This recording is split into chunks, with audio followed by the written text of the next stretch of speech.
Okay, in this one I wanted to discuss Gauss's law, which is one of the four equations of Maxwell's equations, and essentially it relates electric field passing through a certain area to another quantity or some other quantities, which I'll discuss later.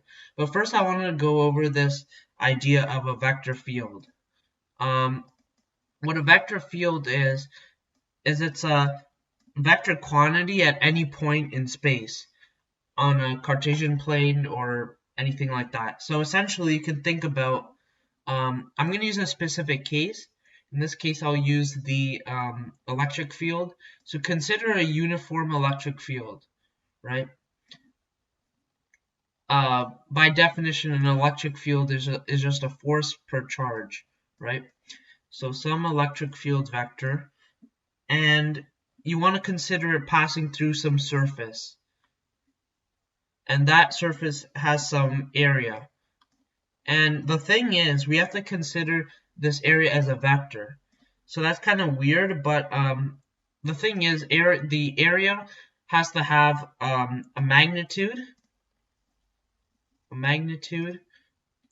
and also has to have an angle in between. Angle between your electric field vector and the area vector. So those are the reasons why it's considered a vector. And so what the flux describes is how this electric field passes through this area. So essentially you can think of the electric field as a product of the electric flux, is a product of the electric field and the area vector. So therefore, we denote it with a capital phi. Capital Phi subscript E for electric field is equivalent to the electric field vector times the area vector. So that is under the assumption that these are both parallel, right? So essentially, if you have a disk, so I'm just gonna draw it like that, and I might actually just draw it kind of 3D, because that kind of just makes it a bit more clearer. So we have some disk, and really you want to consider some electric field that goes through it, some electric field E vector, and then some angle theta in between, and then the area vector. So what that means is when theta is 0, the cosine of 0 is equivalent to 1, which means that the electric field and the area vector are parallel to one another. When cosine is equivalent to 90, that means that the electric field and the area vector are perpendicular. So you imagine the electric vector here, electric field vector, and then the area vector. This angle of 90 degrees would mean that there's no flux at all whatsoever. And if theta is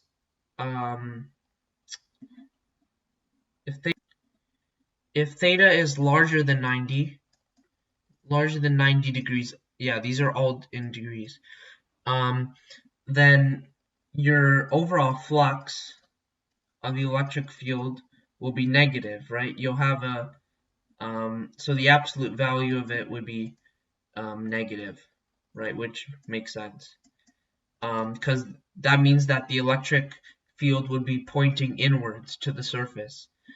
So yeah, but that is assuming that you have a planar surface. If you have a non-planar surface, something like this, for example, and I guess I could just use I could just show the different heights by shading. Essentially, this region tends to be at a larger height in 3D space, and so if you have an area that is continuously changing, then you need to account for a little infinitesimal or a differential area. So in this case, you need to consider some area, and obviously for this, it's greatly magnified. So if you consider some dA vector, and some electric field vector, and then the angle in between them, you need to use an integral, right? You need to sum up all of these differential area components to get the electric flux for the entire region of the surface. So the way we do that is through an integral, right? So we say that phi, the capital Phi electric flux, is equivalent to the electric field vector and the dot product with just the area vector, assuming that they're both parallel, and if there's an angle between them, we can take their absolute values and consider the cosine angle in between them. So now when it comes to this idea of a non-planar surface, we need to think about, well, summing up all of those differential areas. So we, like I said, we need an integral, so we can think about the integral of the electric field vector times the cosine of theta in between them, and then some differential area dA vector. So, and this requires, so let's say dA is changing continuously, then we can take a regular integral, but in most cases you'll have the electric field and dA continuously changing. And what that means is that you need some vector calculus, right? Because you have two variables changing, in this case the electric field and the differential area vector. So what that means is, well, another thing we need to consider is if you have a closed surface. So imagine a cube, for example, one of the most basic examples I could use. So for this, right, just quickly fill this in. Yeah, so for a surface like this, you have some electric field passing through. Uniform, it must be uniform. So it has to be a uniform electric field. It cannot be changing. And if you consider the area of each individual face of this cube, and remember that we don't need the dA because it's a planar surface. So yeah, if you consider the electric field coming out here with that same parallel dA, or sorry, just a vector, because there's, yeah, we don't need to consider an infinitesimal area, then phi, capital Phi, will be, well, it would be positive, right? It would be positive phi. And for this face, it would be directly upwards. So that means that we'd have 0, right? Because the cosine of 90 is 0. And same thing here. It's hard to illustrate on paper, but if you have another 90 between the electric field and this area vector here as well, this will also be 0, right? And you can think about it for the other surface. So the one on the other end that you can't see on the screen, but that would also have some area vector, and that would also have 0 as your phi. And then you can think about this face going this way. Well, if the electric field is going in the right direction, and then the area vector is in the opposite direction, then you have a negative flux, right? It's in the opposite direction.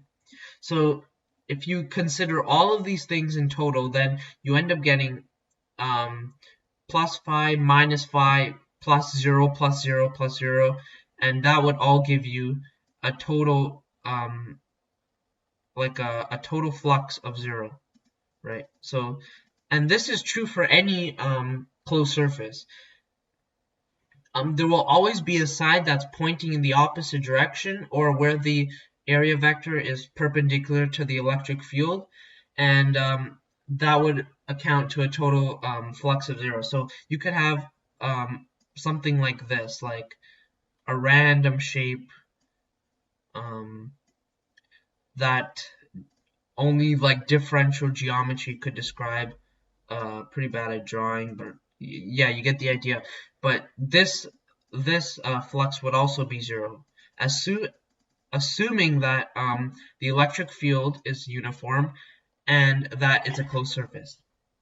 If the electric field is increasing, so you have some electric field and then it's increasing, even if it is a closed surface. So if you assume your cube here, right? Your cube here, you'll have your electric flux will be positive, right?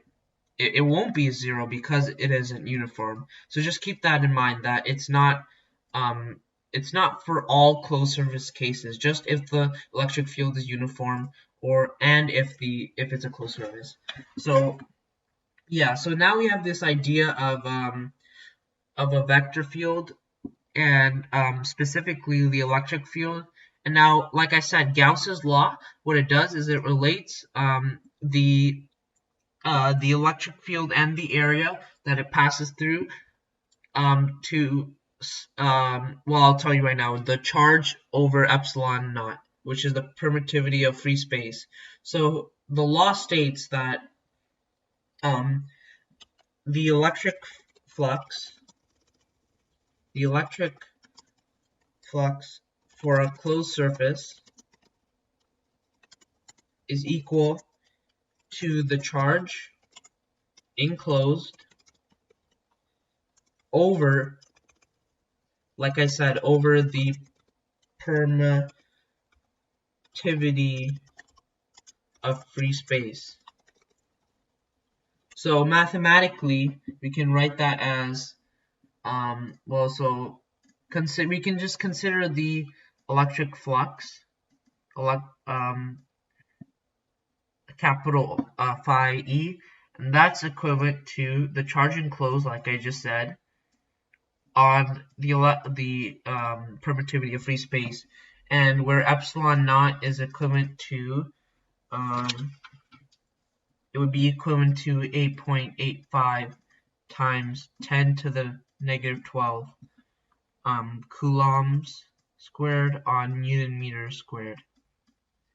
And well, this is a very basic equation, but we kind of want to further, expand the left hand side to, get a better idea of what's really happening. So we can say that it's the integral of a closed surface, and this is a surface integral of the electric field vector times the cosine of theta times dA, some differential area infinitesimally small. And again, that's just equivalent to the charge enclosed on epsilon naught.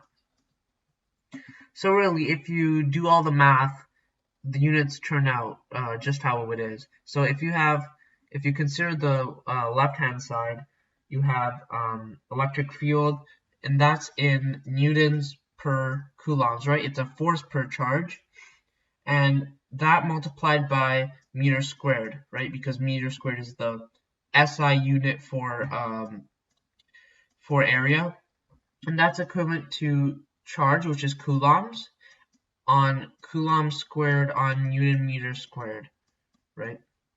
That's how we define it. So the next thing you could just consider is, well, this is equivalent to newtons over coulombs times meters squared, and that's equivalent to the reciprocal, so coulombs times newton meters squared on coulombs squared. And so what happens is this and this cancel, this becomes a power of 1, and this and this cancel, and you're just left with newtons on coulombs, and that's equivalent to newtons coulombs. So here you can see how it gives you the same result, even though they kind of are these, seemingly distinct topics, seemingly distinct ideas. So from that we can another application of Gauss's law we can consider is for a point charge, right? So imagine you have some infinitesimally small charge plus q. I'll make that a little bit bigger so you can see. So plus q, some charge plus q, and the way we can think about how the electric field, how the electric field that the charge causes is through a Gaussian surface. So this is an imaginary surface that we use just to describe the electric field. So for this case we can use a sphere. So we have the back side of the sphere and then the front side. So really from the point charge to the end you have some radius r, and no matter where you go around on the surface, the electric field will always be parallel to the differential A, right? Because this is a circular surface, it's non-planar, so you gotta sum up all of your differential areas. It's always parallel due to just basic symmetry. So the next thing you want to consider is how we would mathematically describe this. So what we can do is think about the Gaussian Gauss's law. So we have some closed surface, and we describe that as the integral of our electric field, and then this differential area that it's being applied on, and again that's equivalent to the charge enclosed on epsilon naught. So I didn't write the cosine in there. Cosine right there is because I said that if the electric field is parallel to the differential area, then cosine of 0 is just equivalent to 1, so it makes no difference. So the next thing we need to consider is the problem I said with taking these integrals is that you run into the problem where you have two variables that are continuously changing, right? But then you kind of have to ask the question, for this specific case of this sphere, is the electric field changing with the area? And it's not, right? Because you can always see that how the electric field is always some distance r from the electric field is some distance r from the point charge. So no matter where you go on this Gaussian surface, the electric field will always be the same. But it's really just the area with the direction in mind that's changing. So really we can think about the integral of the electric field and the absolute values of that times this differential area, and that's equivalent to the charge enclosed on epsilon naught. And like we said that the electric field is not changing with this differential area, so we can just pull it out and we'll get that the electric field times the closed in the surface integral of the differential area is equivalent to the charge enclosed on epsilon naught.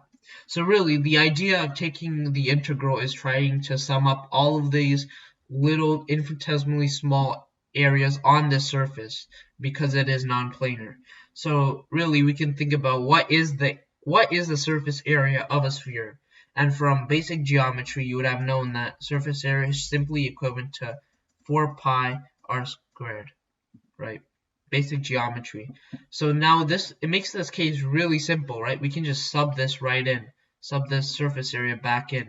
So we get the magnitude of the electric field times 4 pi r squared is equivalent to the enclosed charge on epsilon naught.